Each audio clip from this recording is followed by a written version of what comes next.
कहानी। स्वार्थी लोमड़ी और मेहनती सारस और धोखेबाज कौवा। पात्र लाली लोमड़ी, बहुत चालाक और कामचोर। सीधा सारस, भोला और कड़ी मेहनत करने वाला।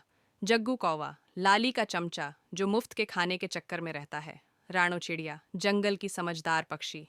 दृश्य एक।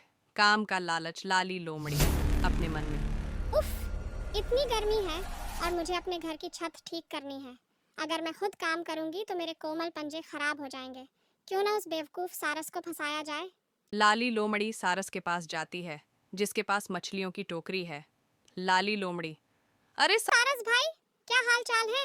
सुना है आजकल नदियां सूख रही हैं और आपको मछलियां नहीं मिल रही। सीधा सारस, हाँ लाली बहन, परिवार भूखा सो रहा है। बड़ी मुश्किल से आज ये दो मछलियाँ मिली है। लाली लोमड़ी, चिंता क्यों करते हो? तुम बस मेरे घर की छत डाल दो। बदले में मैं तुम्हें रोज ताज़ा शाही पनीर और मलाई कोफ्ता खिलाऊंगी। मेरे पास शहर से आया हुआ बहुत सारा खाना रखा है। सीधा सारस, सच में? ठीक है बहन, मैं अभी काम शुरू करता हूँ। दृश्य दो। काम की चोरी और जग्गू कौवे की एंट्री।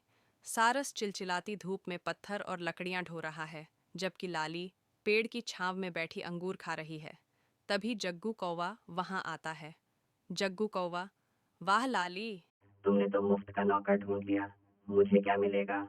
लाली लोमड़ी, चुप कर जग्गू, तू बस इस सारस पर नजर रख। जैसे ही यह थकने लगे, इसे खाने का लालच दे देना। जब काम खत्म हो जाएगा तो हम दोनों मिलकर मजे से खाना खाएंगे और इसे भगा देंगे। जग्गू कौवा सारस के पास जाकर उड़ने लगता है। जग्गू कौवा, अरे सारस भाई, थोड़ा और तेज। लाली ने आज खाने में मीठी खीर भी बनाई है। बस ये आखिरी दीवार खड़ी कर दो। सीधा सारस। हाँफते हुए, बस थोड़ा सा और बच्चों के लिए खाना मिल जाएगा तो सारी थकान मिट जाएगी।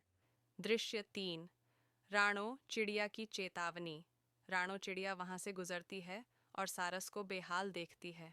राणो चिड़िया, सारस भाई, क्यों अपनी जान जोखिम में डाल रहे हो? इस लोमड़ी का भरोसा मत करो। इसके पास खुद खाने को कुछ नहीं है। यह तुम्हें क्या देगी? सीधा सारस, नहीं रानो, लाली मेरी दोस्त है। उसने वादा किया है कि वो मुझे भरपेट खाना देगी। जग्गू कौवा, ए चिड़िया, जा अपना काम कर, हमारे बीच में मत आ। सारस भाई, इसकी बात मत सुनो। इसे जलन हो रही है। राणो चिड़िया सिर हिलाकर वहां से चली जाती है। दृश्य चार। विश्वासघात का दिन। शाम हो जाती है। घर तैयार हो चुका है। सारस बहुत थक गया है और उसके पैरों से खून निकल रहा है। सीधा सारस, लाली बहन, काम पूरा हो गया। अब बहुत भूख लगी है, खाना दे दो। लाली, लोमड़ी हंसते हुए, खाना? कैसा खाना? ओ बेवकूफ सारस, तूने मेरे घर में रहकर मेरी छांव का आनंद लिया। क्या वह काफी नहीं था? चल भाग यहाँ से, वरना जग्गू को बोलूंगी कि तेरी आंखें फोड़ दे। जग्गू कौवा, हाँ हाँ, भाग यहाँ से। सारा खाना तो मैंने और लाली ने पहले ही खा लिया। अब यहाँ सिर्फ बर्तन धोने का पानी बचा है। सारस रोता हुआ अपने खाली घर लौट जाता है। उसके बच्चे भूखे सो जाते हैं। दृश्य पाँच। कुदरत का इंसाफ। बारिश और तूफान। कुछ दिनों बाद भयानक तूफान आता है। लोमड़ी का घर, जो सारस ने जल्दबाजी और कमजोरी में बनाया था, हिलने लगता है। लाली लोमड़ी, बचाओ जग्गू, मेरी मदद कर, छत गिर रही है। जग्गू कौवा, मैं क्या करूं?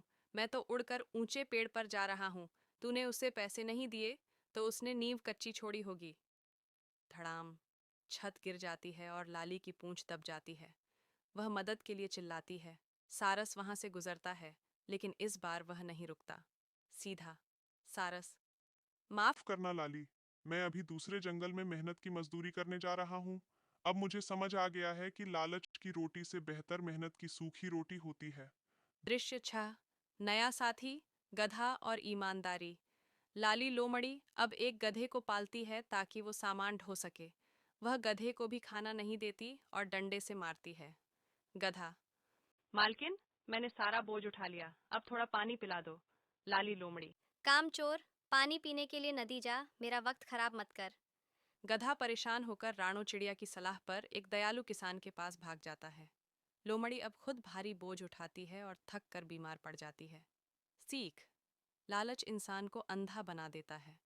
जो दूसरों का हक मारता है, उसका अपना घर कभी नहीं बसता। मेहनत का कोई विकल्प नहीं है।